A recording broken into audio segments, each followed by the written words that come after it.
अस्सलाम वालेकुम, मैं हूं मरजा और आप देख रहे हैं ताज़ा खबर डिजिटल चैनल। आज हम बात करने वाले हैं अली अमीन गंडापुर की गुमशुदगी के बारे में।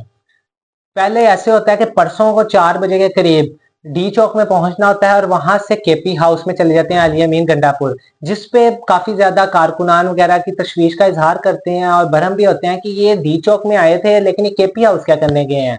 और इतलात के मुताबिक अली अमीन गंडापुर के पास 250 सिक्योरिटी वाले होते हैं, लेकिन उस टाइम जब केपी हाउस गए तो बहुत ही कम तादाद में लोगों को साथ लेके गए। अली अमीन गंडापुर के केपी हाउस में जाने के बाद हमने कुछ मनाजर देखे जिनमें रेंजर्स और पुलिस वाले केपी हाउस के दरवाजे तोड़ के अंदर दाखिल हो रहे हैं। उसके बाद मीडिया वाले जितने भी थे रिपोर्टर्स थे उन सबको वहां से निकाल दिया गया। रेंजर्स और इस्लामाबाद पुलिस ने वहां का कंट्रोल संभाल लिया। फिर उसके बाद काफी देर इंतजार, रात तक इंतजार करते रहे कि अली अमीन गंडापुर के बारे में कोई भी न्यूज मिल सके, लेकिन हमें कोई भी नहीं मिली क्योंकि वहां पे कोई भी रिपोर्टर नहीं था।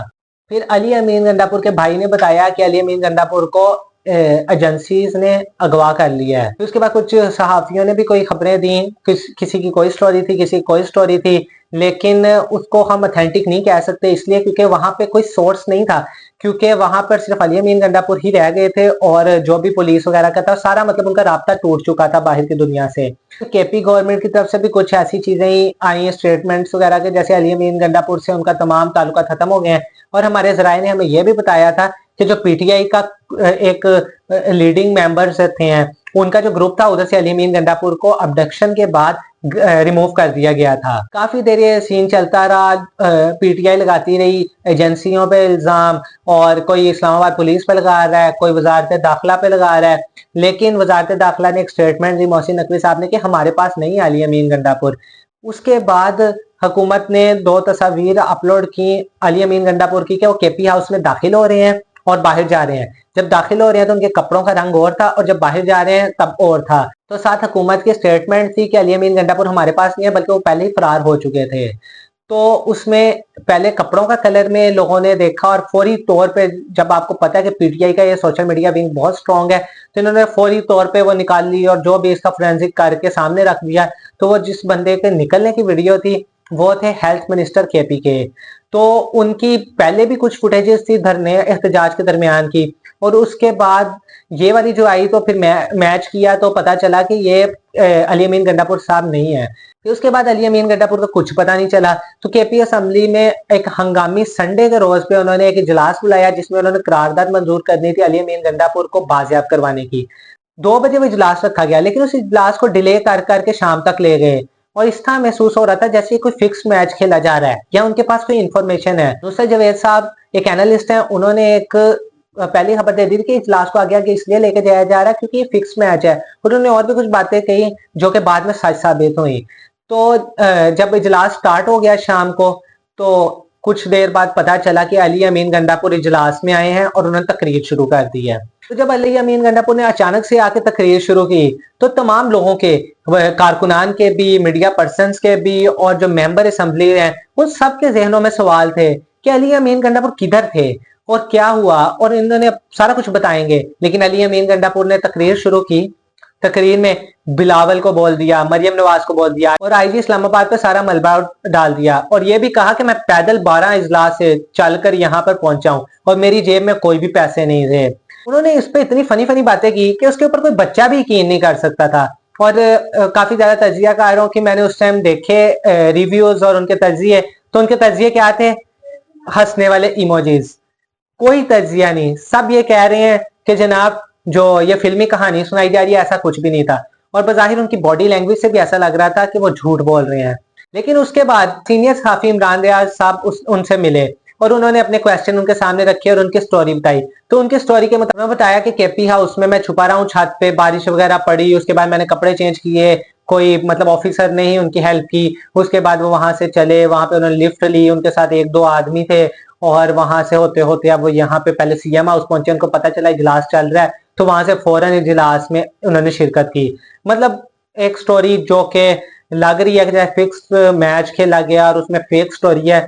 जिसके बाद जो कारकुनान अली अमीन गंडापुर के काफिले के साथ आए थे, उन्होंने एक क्वेश्चन किया कि आप डी चौक से उधर क्यों गए थे। वो वाले क्वेश्चन का कोई खास जवाब नहीं दिया गया और काफी मतलब उन्होंने कहानियां जिसे कहते हैं लंबी लंबी फेंकना, वो उन्होंने फेंकी। लेकिन अली अमीन गंडापुर ने कोई भी वो बात नहीं बताई जो एक्चुअल उनके साथ हुई वहां पर।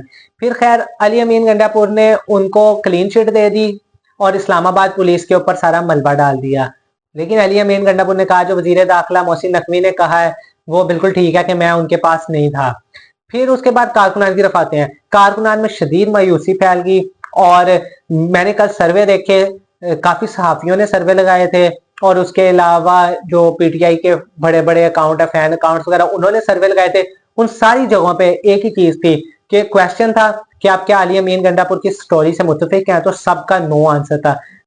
तकरीबन जो इमरान रियाज खान साहब ने जो सर्वे लगाया था उसके मुताबिक बता देता हूँ कि उन्होंने 88% लोगों ने नहीं कहा और सिर्फ 12% लोगों ने कहा कि हाँ हम मुत्तफिक हैं, और तब तक 75,000 वोट डल चुका था। तो अब हमने देखना यह है कि इमरान खान साहब इस स्टोरी को बाय करते हैं कि नहीं करते। और अब तमाम लोगों की इमरान खान साहब की तरफ नजरें टिकी हुई हैं कि वो आगे बताएंगे कि अली अमीन गंडापुर का क्या करना है। लेकिन अवाम ने जो सोशल मीडिया पे अपने तौर पे अली अमीन गंडापुर को गद्दार करार दे दिया हुआ है। हमें पीटीआई के कुछ कारकुनों की तरफ से रिपोर्ट्स मिली हैं और वो ये मिली है कि कुछ सहाफी उनके पास गए हैं। जैसे अहमद फरहाद साहब ने बताया कि मैं उधर गया हूँ, कोई 14 साल का बच्चा वहां पे आया हुआ है, तो मैंने उससे मेरी बातचीत हुई है, तो उसने बताया कि भाई मेरे पास पैसे भी नहीं है, मतलब किराया नहीं है वापस जाने का। और भी कुछ लोगों से बात हुई है। सारे लोग अपनी मदद आप आते हैं, ये पीटीआई में यहाँ पे पैसे पूसे नहीं चलते, तो वहां पे लोगों के पास अपने वापसी का किराया नहीं था। दूसरी ये चीज है, पीटीआई के जो लीडरशिप ने प्लान बी ही नहीं बनाया हुआ कि लोगों को बस डी चौक पहुंचना है, तो लोग डी चौक आके देख रहे हैं। एमएनए जो उनसे है वो छुपे हुए हैं ताकि आईनी तरमीम की वजह से अगवा ना हो जाए। लेकिन जो दूसरी लीडरशिप है उसने कोई प्लान ही नहीं दिया हुआ, तो अवाम आके एक दूसरे की शक्लें देख रही है और सोच रही है कि अब हमें कोई कोई प्लान मिलेगा जिसके तहत हमने आगे क्या करना है। लेकिन इमरान खान साहब से आज मंडे के दिन कुछ मुलाकातें होनी थी जो कि इंतजामिया की तरफ से मनसूख करवा दी गई हैं और कहा गया सिक्योरिटी अलर्ट है अडयाला जेल में और 18 अक्टूबर तक कोई भी मुलाकातें नहीं हो सकती। अब आप इस 18 अक्टूबर के फिगर को ज़हन में रखें। एक और बात बताता हूँ, जो बुशरा बीबी और इमरान खान के ऊपर एक तोशाखाना का एक और केस किया गया था, उसकी समाअत वैसे तो डेली होती थी या एक दो दिन छोड़ के होती थी, मतलब ज्यादा से ज्यादा उसमें डिले आएगा तो वो 2-3 दिन का होता था।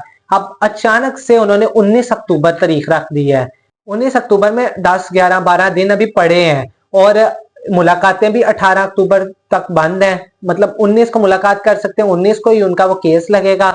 तो इसके पीछे सिस्टम कोई गेम खेल रहा है। अब एक बात तो समझ आ गया कि इमरान खान साहब की कॉल पे आवाम तो निकल आई है बाहर काफी ज्यादा, उस तरह से एहतजाज तो काफी जबरदस्त हुआ है। लेकिन दूसरी तरफ जो लीडरशिप ने नलायकी दिखाई है, जो कि ये लोग जब हुकूमत में थे पीटीआई वाले तब भी ये बहुत नलायकी दिखाते होते थे, अब जब ये ऑपोजिशन में है तब भी इनका यही एटीट्यूड है, तो अगर अब दोबारा हुकूमत में आते हैं तो पता नहीं क्या करते हैं। दूसरी तरफ इमरान खान साहब की बहनों का एक दिन का रिमांड मंजूर कर लिया गया था और आज के रोज फिर से अदालत में उनको पेश किया जाना था। तो हमें जब उनके मुतालिक कोई न्यू रिपोर्ट्स मिलेंगी तो हम आपके साथ जरूर शेयर करेंगे। अगर आप चैनल पे न्यू है तो चैनल को जरूर सब्सक्राइब कीजिएगा और अगर आपके जहन में कोई क्वेश्चन है या रिमार्क्स आप देना चाहते हैं तो आप कमेंट बॉक्स में दीजिएगा। हम मिलते हैं नेक्स्ट वीडियो में, तब तक के लिए अल्लाह हाफिज। पाकिस्तान जिंदाबाद।